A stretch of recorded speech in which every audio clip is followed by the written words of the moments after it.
오늘 우리에게 주시는 하나님 아버지의 말씀은 마가복음 15장 6절에서 15절 말씀입니다. 제가 봉독에 올리겠습니다.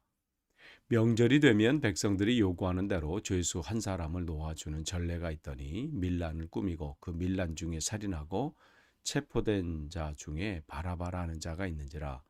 무리가 나아가서 전례대로 하여 주기를 요구한데 빌라도가 대답하여 이르되 너희는 내가 유대인의 왕을 너희에게 놓아 주기를 원하느냐 하니 이는 그가 대제사장들의 시기로 예수를 넘겨준 줄 알미러라. 그러나 대제사장들이 무리를 충동하여 도리어 바라바를 놓아 달라 하니 빌라도가 대답하여 이르되 그러면 너희가 유대인의 왕이라 하는 이를 내가 어떻게 하랴. 그들이 다시 소리를 지르되 그를 십자가에 못 박게 하소서. 빌라도가 이르되 어찌미냐 무슨 악한 일을 하였느냐 하니 더욱 소리 지르되 십자가에 못 박게 하소서 하는지라. 빌라도가 무리에게 만족을 주고자 하여 바라바는 놓아주고 예수는 채찍질하고 십자가에 못 박히게 넘겨주니라. 아멘.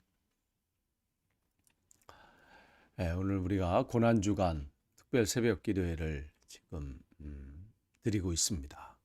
고난주간을 보내고 있는데 우리의 죄를 친히 담당하시기 위해서 그 고난의 길을 걸어가시고 마침내 십자가에서 죽으시기까지 우리를 사랑하신 그 사랑을 표현하시고 또 우리에게 보여주셨습니다.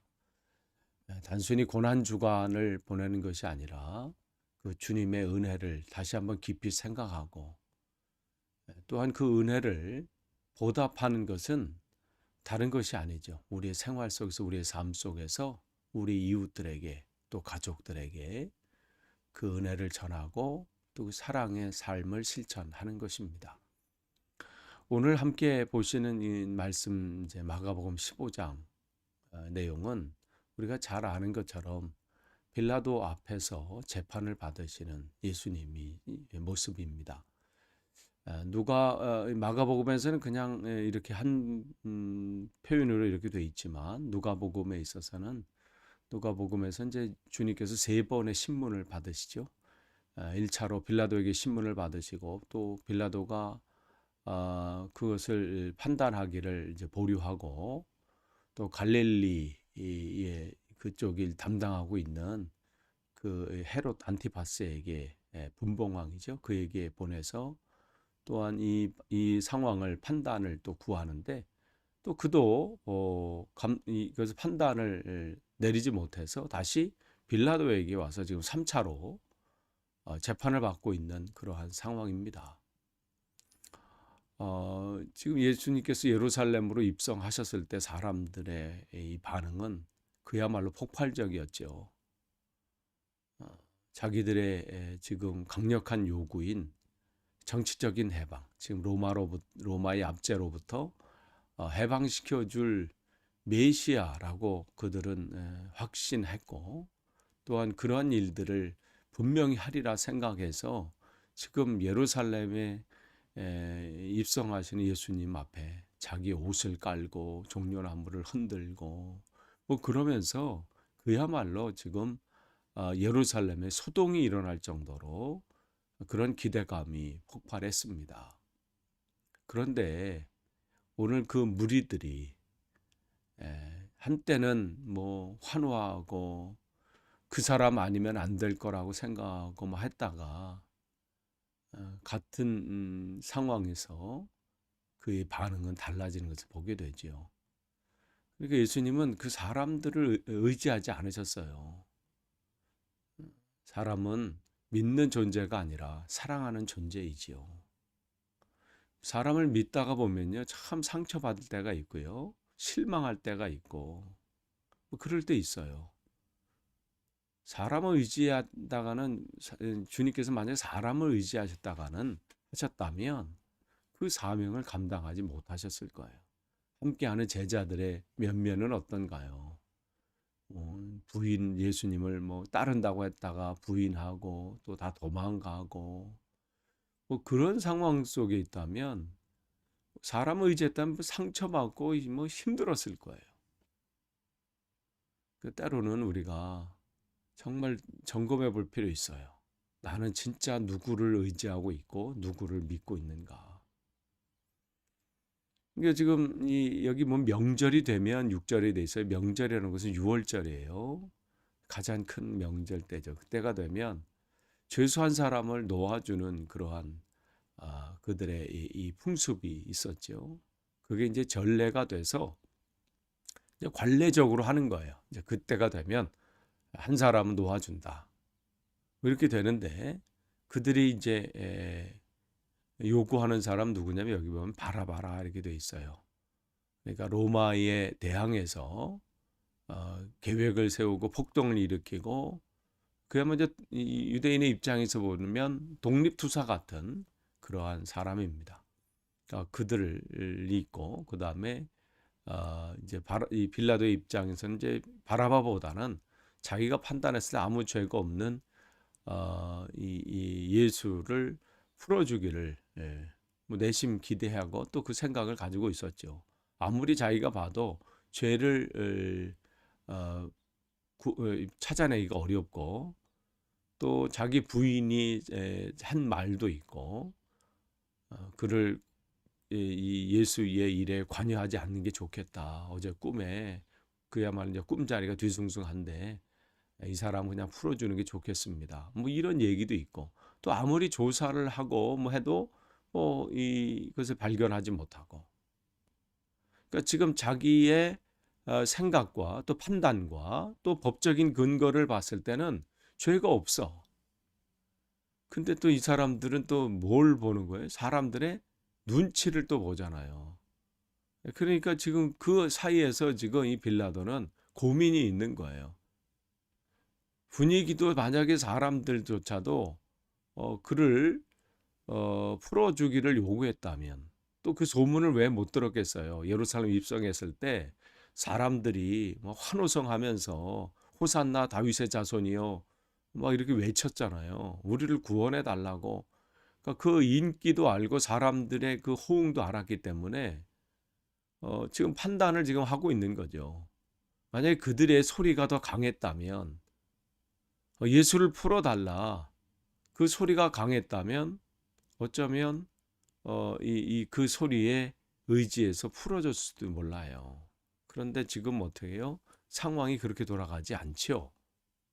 11절에 보시면 대제사장들이 어떻게 그 무리를 충동하여 여기 무리라고 하는 것은 호산나 다윗의 자손이여 하면서 예수님을 환영했던 그 무리들도 포함되어 있을 거예요. 그러나 그들의 기대와는 그 기대와 달리 예수님의 무기력한 모습을 바라보면서 바로 그냥 이 변절한 거죠. 우리 삶 속에서도 그런 부류의 사람들 얼마나 많은가요? 그 사람을 지지하기보다는 자기의 이익을 지지하는 경우가 참 많잖아요. 또한 여기처럼 한 사람들의 충동에 의해서 그 선동에 의해서 얼마나 마음이 흔들리고 생각이 바뀌고 뭐 이러한 경우가 있는데 지금 여기도 마찬가지예요. 진짜 바라바를 놓아 달라고 하죠.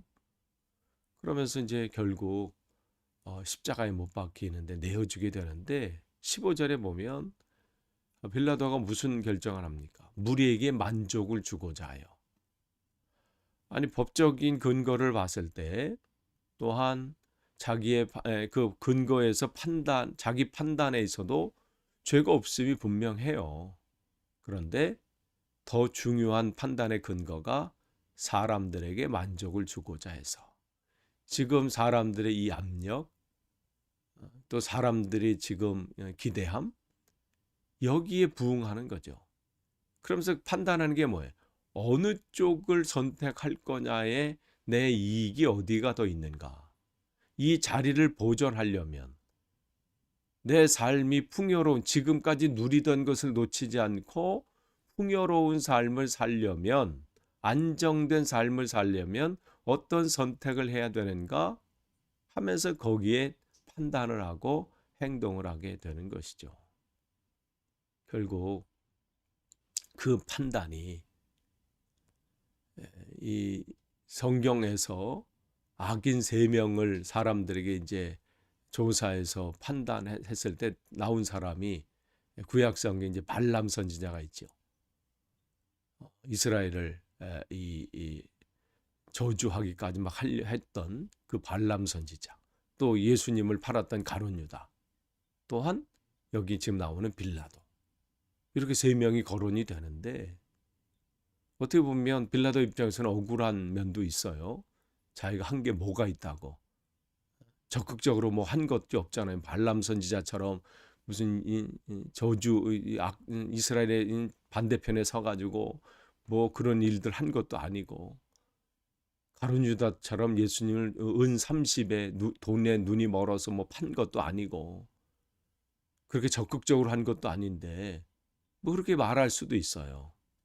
그러나 주님께서 성경은 우리에게 분명히 말씀하는 게 있습니다. 적극적으로 내가 뭘 해서 죄인이라는 게 아니라 뭐냐면 아무것도 안 한 것도 판단 근거가 된다는 것이죠. 법과 양심의 소리가 있어요.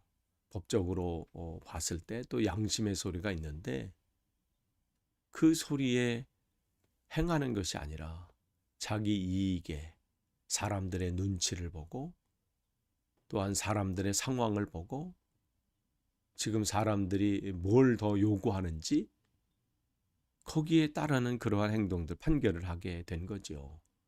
무엇을 해서가 아니라 무엇을 하지 않았기 때문에 오늘도 우리 모든 기독교인들의 입술에 적어도 우리 교회 같은 이제 사도신경을 한 달에 한 번을 하잖아요. 사도신경 할 때마다 빌라도의 이름이 거론이 되죠. 그러니까 우리가 되돌아볼 필요 있어요. 나는 신앙의 이 길을 걸어갈 때 나는 어떠한 지금 삶의 모습과 태도를 가지고 있는가? 사회의 불의를 봤을 때, 또한 공정하지 못한 어떤 일들을 봤을 때, 부정과 부패를 봤을 때, 나는 거기 뭐 적극적으로 가담하지 않았는데, 난 그 일을 하지 않았는데,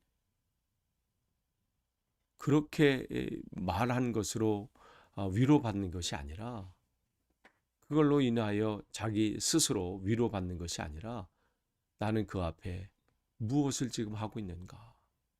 아무것도 하지 않고 있다면 동일한 그 사람들과 똑같은 겁니다.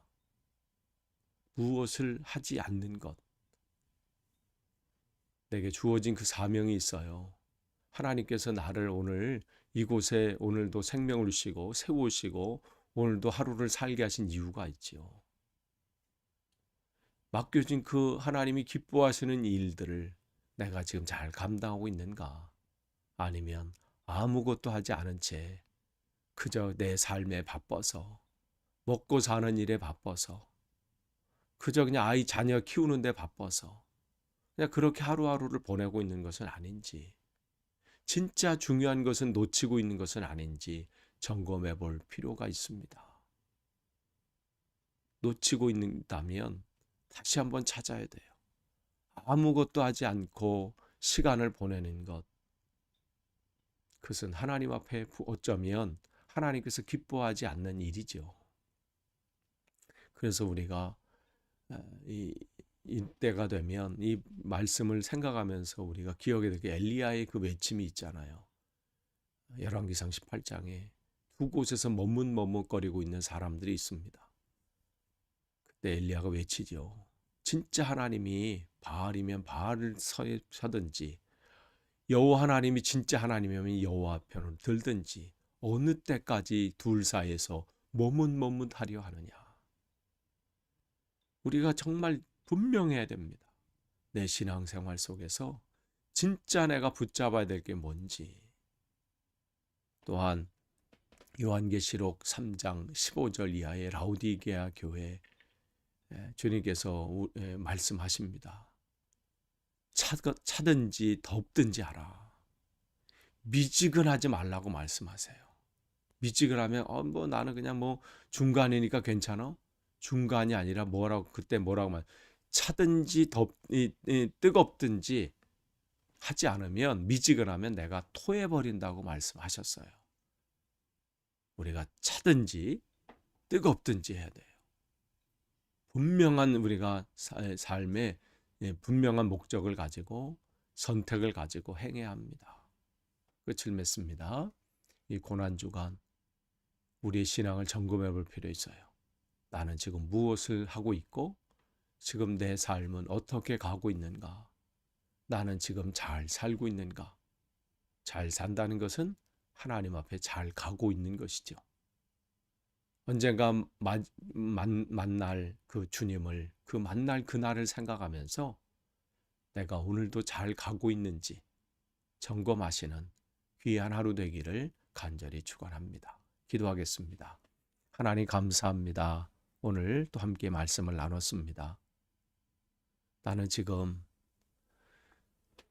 하나님 말씀 앞에서 온전히 그 말씀대로 내 생각과 내 양심과 내 삶을 살고 있는지, 아니면 상황을 바라보고 눈치를 보고 사람들을 바라보고 그 상황 가운데 아무것도 하지 않고 그저 하루를 보내고 있는 것은 아닌지 늘 되돌아보며 다시 한번 결단하는 귀한 시간 되도록 인도해 주옵소서. 예수님의 이름으로 기도하옵나이다. 아멘.